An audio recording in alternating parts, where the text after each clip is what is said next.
বন্ধু আমার, আপনি আমি দুনিয়ার বুকে বেঁচে আছি, হাজারো রকমের পাপ করছি। এই পাপ নিয়ে যদি আপনি মৃত্যুবরণ করেন, আপনি দুনিয়ার বুকে সম্মান পাবেন না। কিন্তু 60, 70, 80 বছর বয়সটা যদি কাজে লাগিয়ে নিজেকে যদি ইমানদার বানাতে পারেন, তাহলে আপনি আল্লাহর কাছে কত সম্মানিত হবেন, মৃত্যুকালীন আপনার কতটা কি সম্মান হবে, সে সম্পর্কে আজ আমরা জানবো। জানার পর দুনিয়ার বুকে আমরা কি করব, এই সময়টাকে আমরা মূল্যায়ন করে সঠিক আমল আমরা দুনিয়ার বুকে করার চেষ্টা করব। বলুন ইনশাআল্লাহ। আল্লাহ তাবারক ওয়া তাআলা মহাগ্রন্থ আল কোরআনুল কারীমের মধ্যে তিনি তিনার বান্দা ও বান্দীদেরকে সম্বোধন করে বলছেন, বান্দা। আল্লাহ তাআলা বলছেন, ওয়াল মুমিনুনা ওয়াল মুমিনাতু বাযুহুম আউলিয়াউ বায ইয়ামুরুনা বিল মারুফ ওয়া ইয়ানহাউনা আনিল মুনকার। আল্লাহ তাআলা এই আয়াতের মধ্যে বলছেন, একজন মুমিন পুরুষ আর একজন মুমিন নারী, তারা দুনিয়ার বুকে একে অপরের সহযোগী, একে অপরের বন্ধু, একে অপরের কাছের লোক। আল্লাহ বলছেন, ইয়ামুরুনা বিল মারুফ, হে মুমিন পুরুষ, হে মুমিন নারী, তোমরা দুনিয়ার বুকে কি করবে? তোমার কোন মুমিন ভাই, কোন মুসলমান ভাই যদি অন্যায় কাজ করে, তখন তাকে অন্যায়টা ছেড়ে ভালো কাজ করার জন্য সুপরামর্শ দাও। আল্লাহ বলছেন, ইয়ামুরুনা বিল মারুফ। এই কথা বলার পর আল্লাহ বলছেন, ওয়া ইয়ানহাউনা আনিল মুনকার। দুনিয়ার বুকে কেউ যদি কোনো খারাপ কাজ করে, যে কাজ করলে তার স্থান হবে জাহান্নাম, এই পাপের কাজ যদি দুনিয়ার বুকে আপনার চোখের সামনে যদি কেউ করে, আপনার উচিত হবে ওয়া ইয়ানহাউনা আনিল মুনকার, সেই ব্যক্তিকে সেই খারাপ কাজ থেকে বাধা দেওয়ার। কেননা সে তো আপনার ভাই, কেননা সে তো আপনার একজন ইমানদার মুমিন, একজন বোন। সে বেপথে যাচ্ছে মানে সে জাহান্নামে যাবে। সে সময় আপনার উচিত হবে তাকে বাধা দেওয়া। ওয়া ইয়ানহাউনা আনিল মুনকার। আল্লাহ বলছেন, তোমরা কি করবে? খারাপ কাজে বাধা প্রদান করবে। আল্লাহ এই কথা বলার পর বলছেন, ওয়া ইউকিমুনাস সালাতা, তোমরা দুনিয়ার বুকে নামাজ কায়েম করবে। কেউ যদি নামাজ প্রতিষ্ঠিত না করে, সে সময় আপনি বলুন, ভাই দুনিয়ার সময়টা বড় সংকীর্ণ, 60, 70, 80 বছর এই জীবনটা যদি আপনি আমি হেলাই খেলাই নষ্ট করে নামাজ থেকে যদি দূরে থাকি, তাহলে তো আমরা কাল কিয়ামতের মাঠে সর্বপ্রথম যে জিজ্ঞাসা প্রশ্নটা হবে নামাজ সম্পর্কে, সে নামাজ সম্পর্কে সঠিক উত্তর তো দিতে পারবো না। যেহেতু আল্লাহ নবী বলছেন, আউয়ালু মা ইউহাসাবু বিহিল আবদু ইয়াউমাল কিয়ামাতি বিস-সালাহ ফাইন সালাহাত সালাহা সাইরা আমালিহি ওয়া ইন ফাসাদাত ফাসাদা সাইরা আমালিহি।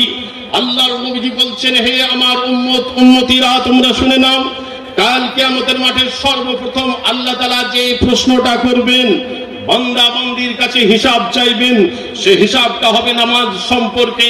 যদি কোনো আল্লাহর বান্দা, যদি কোনো আল্লাহর বান্দি দুনিয়ার এই 60, 70, 80 বছর বয়সটা যদি সঠিকভাবে মূল্যায়ন করে, সঠিক সময়ে গিয়ে যদি মসজিদের ফাঁস কাতারে দাঁড়িয়ে 5 ওয়াক্ত নামাজ যদি কোনো আল্লাহর বান্দা বান্দি যদি আদায় করতে পারে, নবীজি বলছেন, এই নামাজের হিসাবটা যখন আল্লাহ তাআলা কোনো বান্দা বান্দির কাছ থেকে যখন নিবেন, সে সময় আপনি আমি যদি সঠিকভাবে নিজের জীবনের নামাজের হিসাবগুলো সঠিকভাবে দিয়ে দিতে পারি, নবীজি বলছেন, আর অন্যান্য যে সমস্ত আমল আছে সেই আমলগুলো আপনার আমার দ্বারা হিসাব দেওয়া আল্লাহর কাছে সহজ হয়ে যাবে। নবীজি বলছেন, ওয়া ইন ফাসাদাত, আর যদি কেউ নামাজের হিসাবটা দিতে যদি সঠিকভাবে কেউ না পারে, বিশ্ব নবী আমার বলছেন, ফাসাদা সাইরা আমালিহি, তাহলে দুনিয়ার বুকে সে যত আমল করেছে সমস্ত আমলগুলো তার বরবাদ হয়ে যাবে, সমস্ত আমলের নেকিগুলো নষ্ট হয়ে যাবে। নামাজের হিসাবটা সঠিকভাবে দিতে পারলেন না মানে আপনি অন্যান্য জায়গায় সব জায়গায় ফেল করে গেলেন। তাই একজন মুমিন সে দুনিয়ার বুকে সদা সর্বদা নামাজকে দুনিয়ার বুকে সংরক্ষণ করে চলবে। আল্লাহ তাআলা তাই বললেন, ওয়া ইউকিমুনাস সালাতা, তোমরা দুনিয়ার বুকে নামাজ প্রতিষ্ঠিত করবে। ওয়া ইউতুনা যাকাতা, আল্লাহ তাআলা এই কথা বলার পর বলছেন এবং তোমাদেরকে যে আমি মালামাল দিয়েছি, তোমাদেরকে জমির মালিক বানিয়েছি, তোমাদেরকে টাকার মালিক বানিয়েছি, তোমাদেরকে সোনার মালিক বানিয়েছি, যদি তোমার বাড়িতে 7.5 ভরি যদি সোনা থেকে থাকে তাহলে সেই সোনার যাকাত তোমাকে আদায় করতে হবে। 1 বিঘে জমিতে তুমি ধান লাগিয়েছো, যদি তোমার ধান 20 মণ যদি ফলে 1 মণ তোমাকে যাকাত আদায় করে দিতে হবে। এই রকম ভাবে আল্লাহ তাবারক ওয়া তাআলা তিনার মুমিন বান্দা ও বান্দীদেরকে সতর্ক করলেন। আল্লাহ বলছেন দুনিয়ার বুকে তোমরা তোমাদের মালামালের যাকাত তোমরা সঠিকভাবে আদায় করবে। এই কথা বলার পর বলছেন ওয়ায়ুতিউনাল্লাহা ওয়া রাসূলা, আল্লাহ তাআলা বলছেন যারা দুনিয়ার বুকে আল্লাহ এবং আল্লাহ রাসূলের ইতাআত করে চলবে, আল্লাহ এবং আল্লাহ রাসূল যে কথাটা বলেছেন সেই কথাটা দুনিয়ার বুকে মান্য করে চলবে। এই কাজ যদি কোনো আল্লাহর বান্দা বান্দি করতে পারে তাহলে আল্লাহর নবীজি বলছেন তাহলে সেই ব্যক্তির উপর আল্লাহ তাআলা রহম করবেন। উলাইকা সায়ারহামুহুমুল্লাহ, আল্লাহ তাআলা বলছেন সেই ব্যক্তির উপর আমি আল্লাহ রহম করব, দয়া করব। আল্লাহর দয়া নিতে গেলে, আল্লাহর ক্ষমা নিতে গেলে দুনিয়ার বুকে আপনাকে এই সমস্ত ভালো কাজগুলো করতে হবে, এই ভালো কাজের সাথে আপনাকে যুক্ত হতে হবে, তবে আল্লাহ তাবারক ওয়া তাআলার দয়া কাল কিয়ামতের মাঠে পাবেন। আর যদি আল্লাহর দয়া যদি পেয়ে যান আপনি দুনিয়াতে সম্মানিত হবে, মরণের সময়ও আপনি সম্মানিত হবেন। আল্লাহ রাসূল সাল্লাল্লাহু আলাইহি ওয়াসাল্লাম একদিন একজন আনসারী ব্যক্তির জানাজায় তিনি উপস্থিত হয়েছেন। নবীজি যখন গিয়ে জানাজার নামাজ পড়ার জন্য হাজির হলেন, সেই সময় কবরটা কিন্তু খোঁড়া হয়নি, যার কারণে নবীজি এক জায়গায় গিয়ে বসে গেলেন। সাহাবায়ে কেরাম দয়ার নবীর চতুর্দিকে সুন্দরভাবে বসে গেলেন। আল্লাহর নবীজি সাহাবাদেরকে লক্ষ্য করে বললেন, ও আমার সাহাবারা তোমরা শুনে নাও, শুনে নাও। যখন কোন আল্লাহর বান্দা মুমিন বান্দা দুনিয়ার বুকে মানুষকে ভালো কাজে আদেশ করলো, নিজে ভালো কাজ করলো, মানুষকে অন্যায় কাজ থেকে বাধা দান করলো, নিজে অন্যায় কাজ থেকে দূরে থাকলো, যখন কোন আল্লাহর বান্দা দুনিয়ার বুকে নিজে নামাজ পড়লো, অপরকে নামাজের জন্য বলল, আল্লাহ বলছেন যারা দুনিয়ার বুকে নিজে মালামালের যাকাত আদায় করলো এবং যারা দুনিয়ার বুকে আল্লাহ এবং আল্লাহ রাসূলের ইতাআত করে দুনিয়ার বুকে চললো, সেই ব্যক্তি দুনিয়ার বুকে মুমিন হবে। আর এই ব্যক্তির যখন দুনিয়াতে আল্লাহর ফেরেশতা যখন জান কবজ করবেন তাদের অবস্থাটা কি কি হবে, কেমন হবে, বিশ্ব নবী আমার হাদিসের মধ্যে সুন্দরভাবে ব্যক্ত করে বললেন। নবীজি বলছেন সাহাবারা শুনে নাও, যখন কোন মুমিন ব্যক্তির জানটা আল্লাহ তাআলা কবজ করবেন, আল্লাহর ফেরেশতা মালাকুল মউত যখন কবজ করবেন, সে সময় কি হয় জানো, এক ধরনের ফেরেশতা ওই মৃত ব্যক্তির সম্মুখে এসে হাজির হন, যাদের গায়ের পোশাকটা থাকবে সাদা ধবধবে, হাতে একটা রুমাল থাকবে জান্নাতের রুমাল, আর সেই রুমাল দিয়ে খুশবু বাহির হতে থাকবে। আমার মা, আমার বোনেরা, আমার ভাইরা, হাদিসটা শুনবেন। বিশ্বনবী সাল্লাল্লাহু আলাইহি ওয়াসাল্লাম বলছেন ওই ফেরেশতার দল ওই মুমিন ব্যক্তির মাথার সামনে এসে দাঁড়িয়ে যাবেন এবং লক্ষ্য করে বলবেন, ইয়া আইয়ুহান নাফসুল মুতমাইন্না ইরজিই ইলা রাব্বিকি রাজিয়াতান মারজিয়া।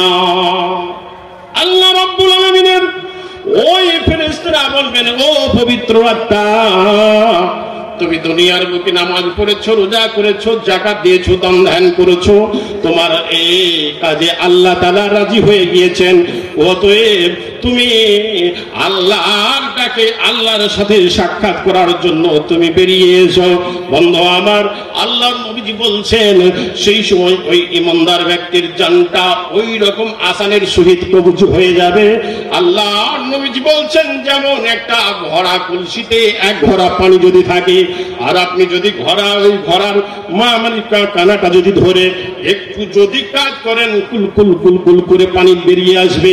বিশ্বনবী আমার বলছেন মুমিন বান্দার আত্মাটা ঠিক ওই রকম ভাবে অনায়াসে বেরিয়ে আসবে। যেমন বেরিয়ে আসবে, মালাকুল মউত সঙ্গে সঙ্গে হাতে আত্মাটা নিয়ে ওই জান্নাতের ওই রুমালের মধ্যে রেখে দিবেন। আর ওই আত্মা থেকে এত সুন্দর খুশবু বাহির হতে থাকবে, সেন্ট বাহির হতে থাকবে। অন্যান্য ফেরেশতাগণ আত্মাটা নিয়ে আনন্দ করতে করতে করতে করতে প্রথম আসমানে চলে যাবেন। এই রকম ভাবে দ্বিতীয় আসমানে চলে যাবেন, দরজা খুলে দেওয়া হবে।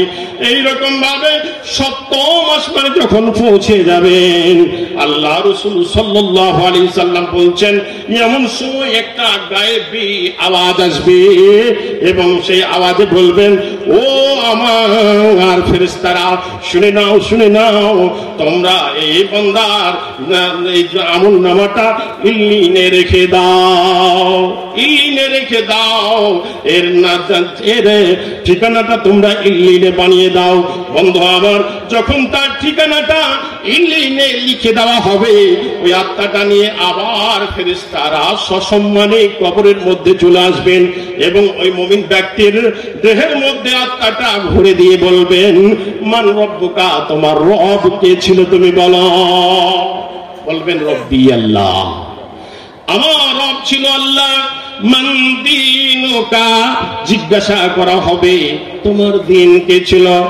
সেই পবিত্র আত্মা বলবে, আমার দিন ছিল দিন ইসলাম। আবার জিজ্ঞাসা করা হবে, মান নবিয়ুকা, তোমার নবী কে ছিল। বলা হবে, আমার নবী ছিলেন হযরতে মুহাম্মদ রাসূলুল্লাহ সাল্লাল্লাহু আলাইহি ওয়াসাল্লাম।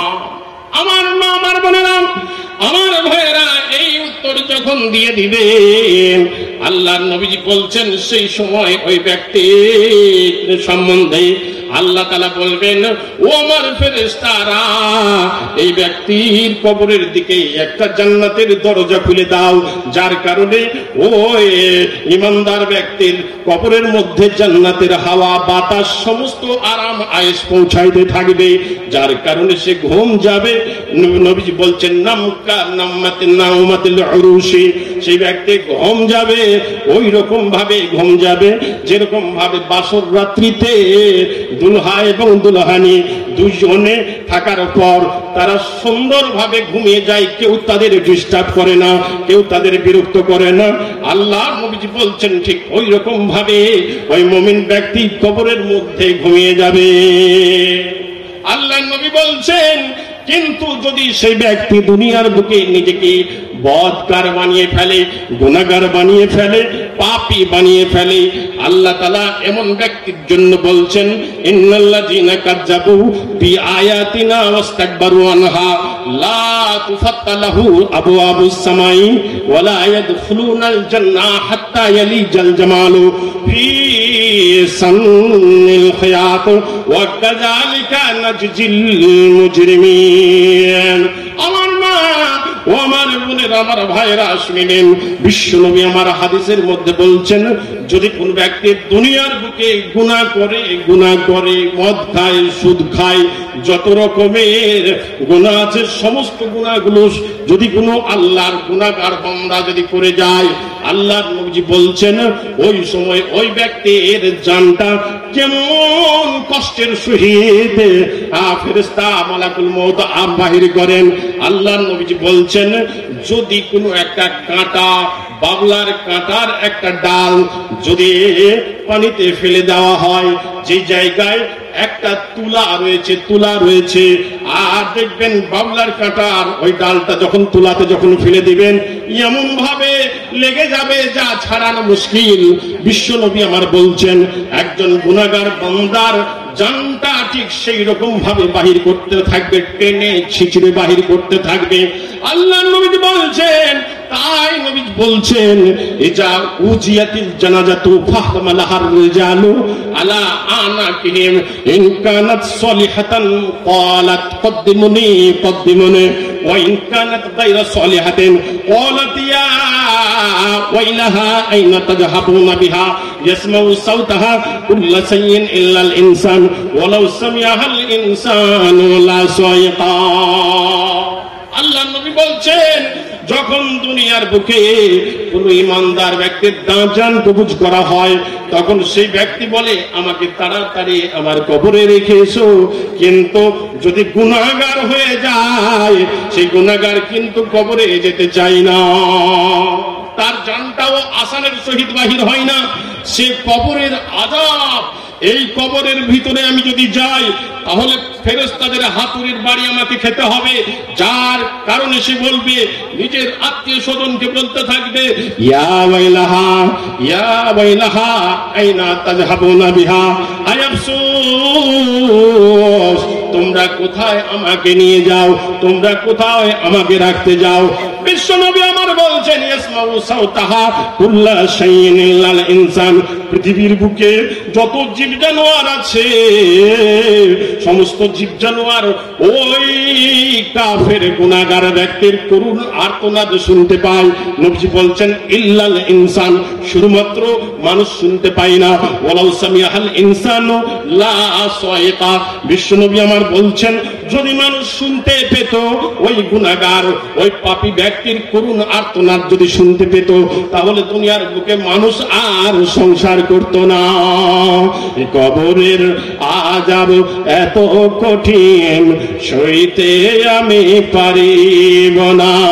মৃত্যু যন্ত্রণা এত কঠিন, সইতে আমি পারিব না। ও গো দয়াময় হে রহিম, চাই শুধু তোমার করুণা। কবরের আযাব এত কঠিন, সইতে আমি পারিব না। মসজিদের ওই পালকি খানাও, আসবে সবার দ্বারে সবার জানাও। মসজিদের ওই পালকি খানাও, আসবে সবার দ্বারে সবার জানাও। বরই পাতার গরম পানির শেষ গোসল দিবে সব জানাও। গোসল শেষে সাদা কাফনে চির বিদায় দিবে হে মনাও। কবরের আযাব এত কঠিন, সইতে আমি পারিব না। মৃত্যু যন্ত্রণা এত কঠিন, সইতে আমি পারিব না। ও গো দয়াময় হে রহিম, চাই যে শুধু তোমার করুণা। কবরের আযাব এত কঠিন, সইতে আমি পারিব না। মুনকার নাকির আসবে কাছে, সওয়াল করিতে আমার কাছে। সেই সওয়ালের সঠিক জবাব আমাকে ভুলিয়ে দিও না। কবরের আযাব এত কঠিন, সইতে আমি পারিব না। মৃত্যু যন্ত্রণা এত কঠিন, সইতে আমি পারিব না। আধার কবরে আলো জ্বেলে, সাপ বিচ্ছু সব দূরে ফেলে, বেহেশতে হতে আমার লাগি দিও ফুলের বিছানা। সব অপরাধ ক্ষমা করে জান্নাত করে দিও ঠিকানা। কবরের আযাব এত কঠিন, সইতে আমি পারিব না। মৃত্যু যন্ত্রণা এত কঠিন, সইতে আমি পারিব না। হে বিশ্ব জগতের অধিপতি, এই পাপের শুধু এই মিনতি। শেষ বিচারের ক্ষণে তুমি আমাকে ভুলে যেও না।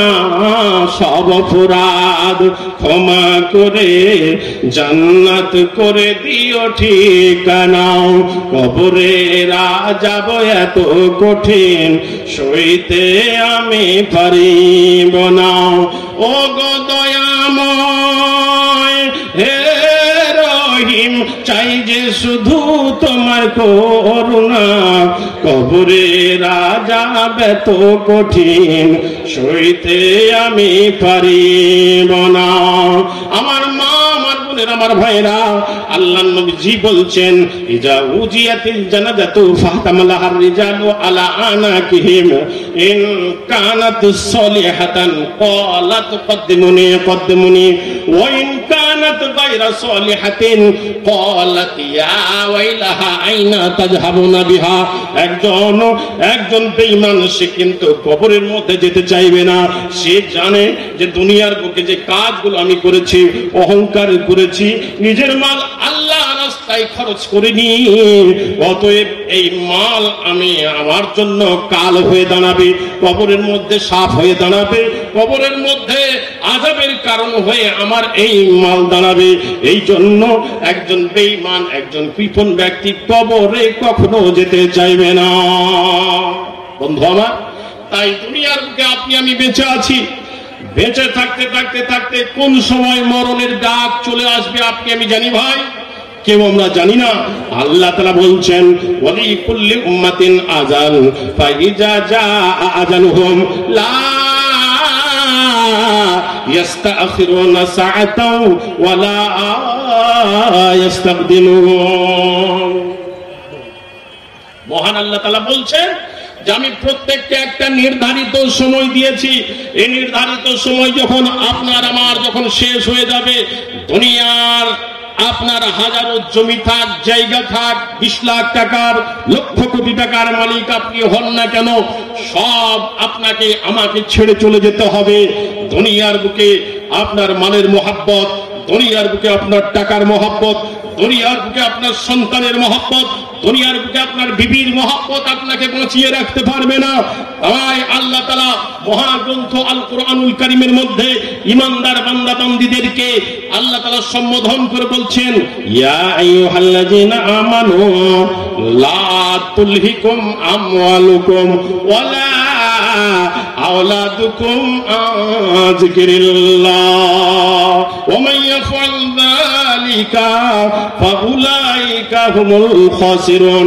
আল্লাহ তাআলা বলছেন হে দুনিয়ার মানুষ, হে দুনিয়ার নর নারী, শুনে নাও, শুনে নাও, লা তুলহিকুম আমওয়ালুকুম, তোমাদেরকে যেন তোমাদের মাল, তোমাদের বিবি, তোমাদের সন্তান, এগুলো যেন আল্লাহর স্মরণ থেকে তোমাদেরকে ভুলিয়ে না রাখে, আল্লাহর স্মরণ থেকে তোমাদেরকে যেন দূরে না রাখে। আল্লাহ বলছেন যারা দুনিয়ার বুকে মাল পেল, বিবি পেল, বেটা পেল, বাড়ি ঘর সব পেল, পাওয়ার পর আন যিকিরিল্লাহ, যারা আল্লাহর জিকির থেকে যারা দূরে থাকলো, মহান আল্লাহ বলছেন ফাউলাইকা হুমুল খাসিরুন, তারা দুনিয়ার বুকে লাভবান হবে না, লাভবান হবে না। আল্লাহ বলছেন ফাউলাইকা হুমুল খাসিরুন, তারা ক্ষতিগ্রস্তদের দলভুক্ত কাল কিয়ামতের মাঠে হবে।